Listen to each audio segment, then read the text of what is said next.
করে ফ্যাসিবাদ বিতাড়িত করেছি, যুদ্ধ করেই বাংলার মানুষের অধিকার আদায় করে ছাড়বো ইনশাআল্লাহ।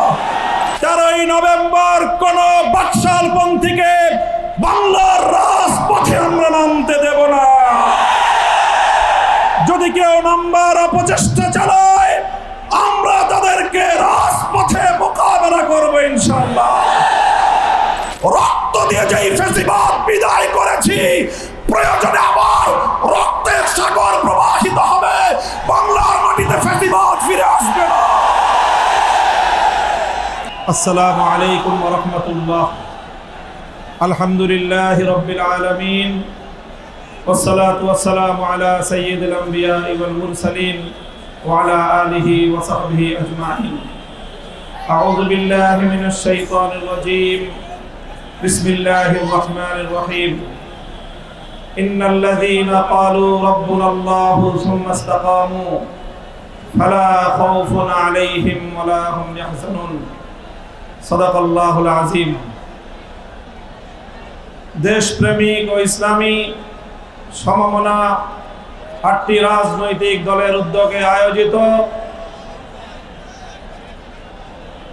জুলাই সনদ বাস্তবায়নে নির্বাচনের পূর্বে, জাতীয় নির্বাচনের পূর্বে গণভোট আয়োজনের দাবি সহ 5 দফা গণদাবিতে আজকের এই জনসমুদ্রে পরিণত গণসমাবেশে উপস্থিত সংগ্রামী সভাপতি হযরত পীর সাহেব চরমনাই, মুফতি সৈয়দ মোহাম্মদ রেজাউল করিম, উপস্থিত আজকের এই গণসমাবেশের উপস্থিত সংগ্রামী প্রধান অতিথি বাংলাদেশ জামাতে ইসলামীর মোহতারাম আমির জনাব ডক্টর শফিকুর রহমান সহ জাতীয় নেতৃবৃন্দ, সমবেত 8 দলের নেতাকর্মী ও সংগ্রামী দেশবাসী, আজ এই ঐতিহাসিক পল্টন ময়দানে দাঁড়িয়ে আমি স্পষ্টভাবে দেখতে পাচ্ছি বাংলাদেশ আজ 2 ভাগে বিভক্ত।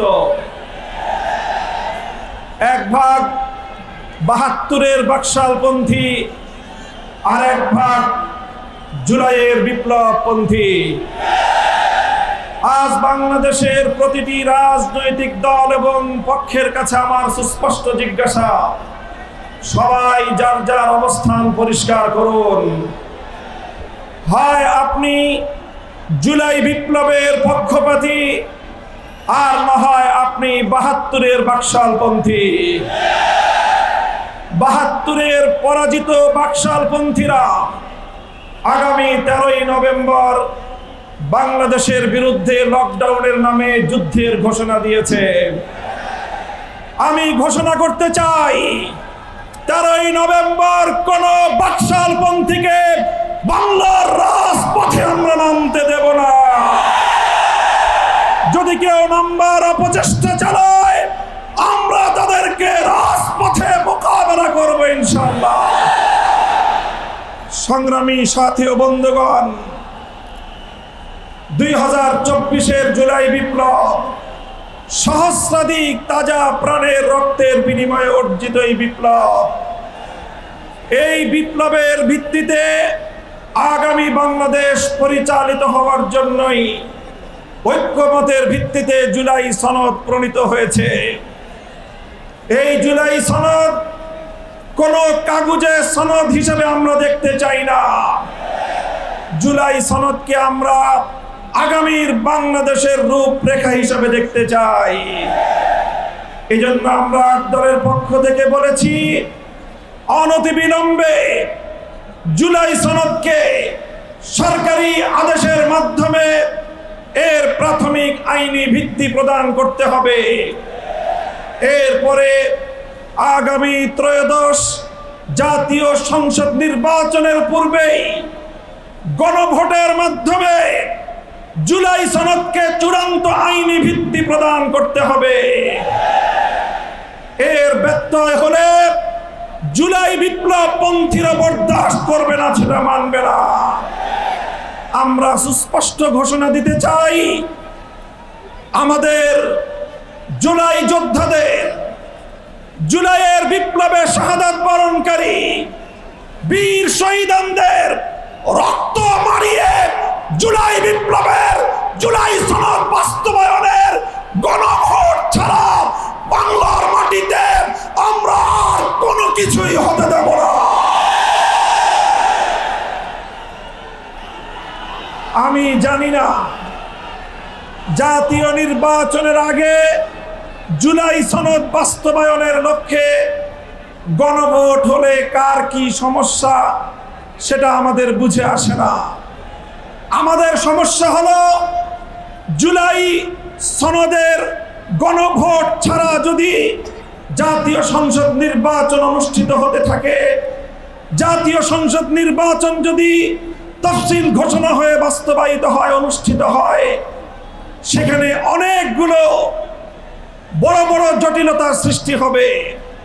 তার মধ্যে অন্যতম একটি হলো দ্বিকক্ষ বিশিষ্ট জাতীয় সংসদের উচ্চ কক্ষ কিভাবে গঠিত হবে, কিভাবে রাজনৈতিক দলগুলো তাদের নির্বাচনী ম্যানিফেস্টো তৈরি করবে, জাতির সামনে তারা তাদের উচ্চ কক্ষের 100 সদস্যের তালিকা কিভাবে প্রকাশ করবে, এই সকল বিষয়ের কোনো সদুত্তর তাদের কাছে নাই। যারা জুলাই সনদের গণভোট জাতীয় সংসদ নির্বাচনের আগে অনুষ্ঠানের ক্ষেত্রে বিরোধিতা করছেন, আমরা তাদের সমস্যার কথা জানতে চাই। কোনো যুক্তি নাই, কোনো যুক্তি নাই। তারা জুলাই সনদের বাস্তবায়নকে ঠেকিয়ে দিয়ে বাংলাদেশে আবার ফ্যাসিবাদ কায়েম করবার ষড়যন্ত্র করছে। পরিষ্কার ঘোষণা করি, রক্ত দিয়ে যেই ফ্যাসিবাদ বিদায় করেছি, প্রয়োজনে আবার রক্তের সাগর প্রবাহিত হবে, বাংলার মাটিতে ফ্যাসিবাদ ফিরে আসবে না।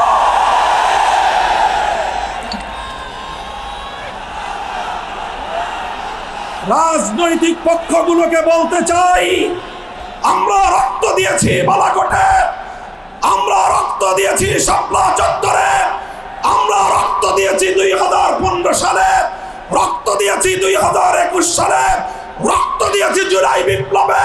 আমাদের মুখোমুখি দাঁড়াবার চেষ্টা করবেন না। আমরা রক্ত দিয়ে অধিকার আদায় করি, রক্ত দিয়ে বাংলাদেশ কিনেছি, রক্ত দিয়েই বাংলাদেশের স্বাধীনতা রক্ষা করবো ইনশাআল্লাহ।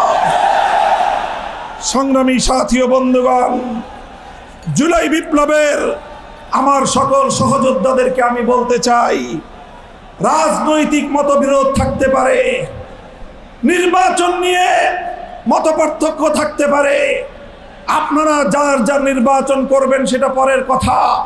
আসুন, যারা জুলাইয়ের বিপ্লবের রাজপথে ছিলেন, জুলাই বিপ্লবের সনদের আইনি ভিত্তি কার্যকর করার জন্য আমরা হাতে হাত রাখি। সংগ্রামী সাথী ও বন্ধুগণ, সর্বশেষ বক্তব্য, আগামী 13 তারিখ জুলাই সনদের গণভোটকে কেন্দ্র করে সরকারি সিদ্ধান্তের দিকে আমরা তাকিয়ে আছি। সরকার যদি জনগণের শান্তিপ্রিয় ভাষা বুঝতে ব্যর্থ হয়, আবার বলছি, সরকার যদি 8 দলীয় নেতৃবৃন্দের শান্তিপ্রিয় ভাষা বুঝতে ব্যর্থ হয়, যেই ভাষায় বললে সরকার বুঝবে, আমরা সেই ভাষাই প্রয়োগ করব, সেই কর্মসূচি ঘোষণা করব ইনশাআল্লাহ।